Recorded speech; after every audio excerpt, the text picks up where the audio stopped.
Enséñame, Señor, tu camino para que siga tu verdad. En el nombre del Padre, y del Hijo, y del Espíritu Santo. Amén.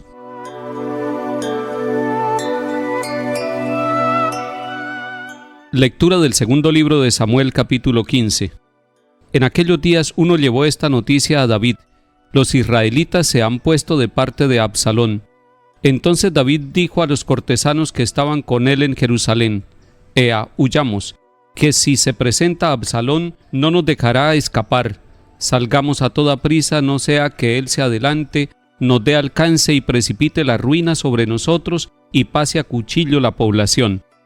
David subió la cuesta de los Olivos, la subió llorando, la cabeza cubierta y los pies descalzos, y todos sus compañeros llevaban cubierta la cabeza y subían llorando. Al llegar el rey David a Bahurín, salió de allí uno de la familia de Saúl llamado Semeí, hijo de Gerá, insultándolo según venía, y empezó a tirar piedras a David y a sus cortesanos. Toda la gente y los militares iban a derecha y a izquierda del rey, y le maldecía: Vete, vete, asesino, canalla, el Señor te paga la matanza de la familia de Saúl, cuyo trono has usurpado. El Señor ha entregado el reino a tu hijo Absalón, mientras tú has caído en desgracia porque eres un asesino. Abisai, hijo de Zeruyá, dijo al rey: Ese perro muerto se pone a maldecir a mi señor, déjame ir allá y le corto la cabeza. Pero el rey dijo: No os metáis en mis asuntos, hijos de Zeruyá, dejadle que maldiga, que si el Señor le ha mandado que maldiga a David, ¿quién va a pedirle cuentas? Luego dijo David a Abisai y a todos los cortesanos: Ya veis, un hijo mío salido de mis entrañas intenta matarme, y os extraña ese benjaminita. Dejadlo que me maldiga, porque se lo ha mandado el Señor. Quizá el Señor se fije en mi humillación y me pague con bendiciones estas maldiciones de hoy. David y los suyos siguieron su camino. Palabra de Dios. Te alabamos, Señor.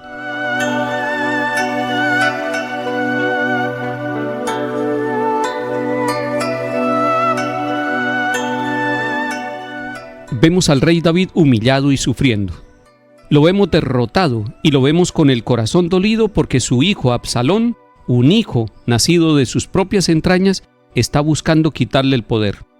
Se está cumpliendo lo que Dios le había dicho después de su pecado, que de su propia familia saldría su ruina, y eso lo hace sufrir porque es un pecado desde la misma familia. Son los de la propia casa los que lo están persiguiendo a él, y eso lo hace sufrir doblemente. Lo está insultando un benjaminita mientras él va pasando por el monte de los Olivos de regreso a Jerusalén.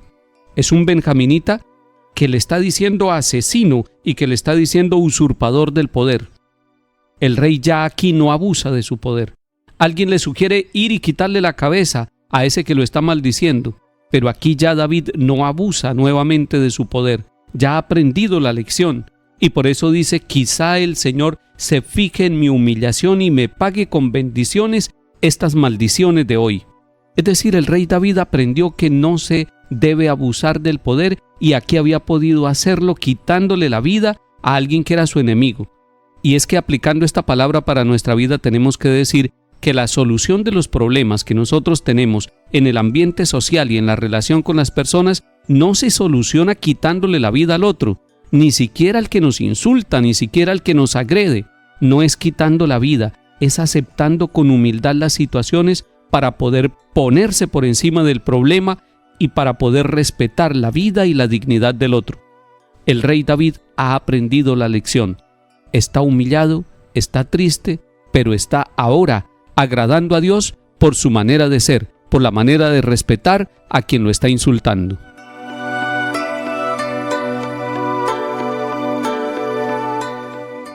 Salmo 3. Señor, ¿cuántos son mis enemigos? ¿Cuántos se levantan contra mí? ¿Cuántos dicen de mí, ya no lo protege Dios? Pero tú, Señor, eres mi escudo y mi gloria. Tú mantienes alta mi cabeza. Si grito invocando al Señor, Él me escucha desde su monte santo. Puedo acostarme, dormir y despertar, el Señor me sostiene. No temeré al pueblo innumerable que acampa a mi alrededor.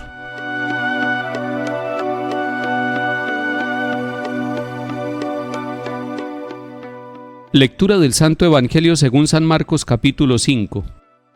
En aquel tiempo Jesús y sus discípulos llegaron a la orilla del lago, a la región de los Gerasenos. Apenas desembarcó, le salió al encuentro desde el cementerio donde vivían los sepulcros un hombre poseído de un espíritu inmundo. Ni con cadenas podía ya nadie sujetarlo. Muchas veces lo habían sujetado con cepos y cadenas, pero él rompía las cadenas y desataba los cepos, y nadie tenía fuerza para domarlo. Se pasaba el día y la noche en los sepulcros y en los montes, gritando e hiriéndose con piedras. Viendo de lejos a Jesús, echó a correr, se postró ante él y gritó a voz en cuello: ¿Qué tienes que ver conmigo, Jesús, Hijo de Dios Altísimo? Por Dios te lo pido, no me atormentes. Porque Jesús le estaba diciendo: Espíritu inmundo, sal de este hombre. Jesús le preguntó: ¿Cómo te llamas? Él respondió: Me llamo Legión, porque somos muchos. Y le rogaba con insistencia que no los expulsara de aquella comarca. Había cerca una gran piara de cerdos osando en la falda de un monte. Los espíritus le rogaron: déjenos ir a meternos en los cerdos. Él se lo permitió. Los espíritus inmundos salieron del hombre y se metieron en los cerdos, y la piara, unos 2000, se abalanzó acantilado abajo al lago y se ahogó en el lago. Los porquerizos echaron a correr y dieron la noticia en el pueblo y en los cortijos, y la gente fue a ver qué había pasado. Se acercaron a Jesús y vieron al endemoniado que había tenido la legión, sentado, vestido y en su juicio. Se quedaron espantados. Los que lo habían visto les contaron lo que había pasado al endemoniado y a los cerdos. Ellos le rogaban que se marchase de su país. Mientras se marchaba, el endemoniado le pidió que lo admitiese en su compañía, pero no se lo permitió, sino que le dijo: vete a casa con los tuyos y anúnciales lo que el Señor ha hecho contigo por su misericordia. El hombre se marchó y empezó a proclamar por la Decápolis lo que Jesús había hecho con él.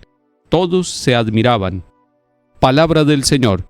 Gloria a ti, Señor Jesús.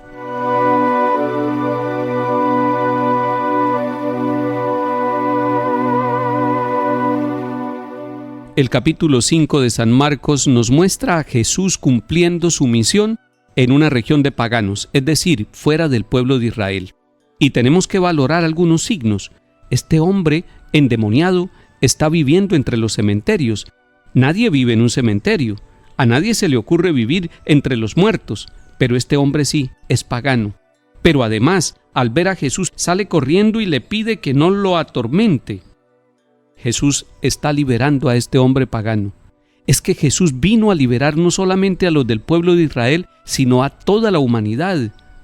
Después de que Jesús realiza el milagro de liberarlo y los espíritus inmundos van a posarse con los cerdos, después de eso viene una tragedia en la región. Una tragedia porque ellos están valorando más a los cerdos que a la persona. El endemoniado le pide a Jesús acompañarlo por el camino. Jesús no se lo permitió. Le dice: vete a casa con los tuyos y anúnciales lo que el Señor ha hecho contigo por su misericordia. Es decir, la misericordia del Señor llega incluso al mundo pagano y transforma la vida de los paganos. Ustedes dirán: menos mal que nosotros no somos paganos, menos mal que nosotros sí conocimos al Señor, menos mal que nosotros somos iglesia, menos mal que somos el pueblo de Dios. Pero puede ser que algunos de nosotros o algunos de nuestros familiares vivan como paganos, es decir, vivan en la superstición pensando que los demonios pueden dominar nuestra vida. Puede ser que nosotros vivamos como paganos, es decir, que valoremos más las cosas que la persona. Estos paganos valoraban más los cerdos que el mismo hombre que estaba sufriendo. Pidámosle al Señor que pase por las regiones paganas de nuestro corazón. Pidámosle al Señor que pase por las regiones paganas de nuestra familia. Pidámosle al Señor que visite las regiones paganas de nuestros pueblos para que nosotros ya no vivamos más en la superstición ni en las esclavitudes, sino que vivamos en la libertad y en la alegría y en la dignidad de los hijos de Dios. Que el Señor nos acompañe y nos bendiga en el nombre del Padre, y del Hijo, y del Espíritu Santo. Amén.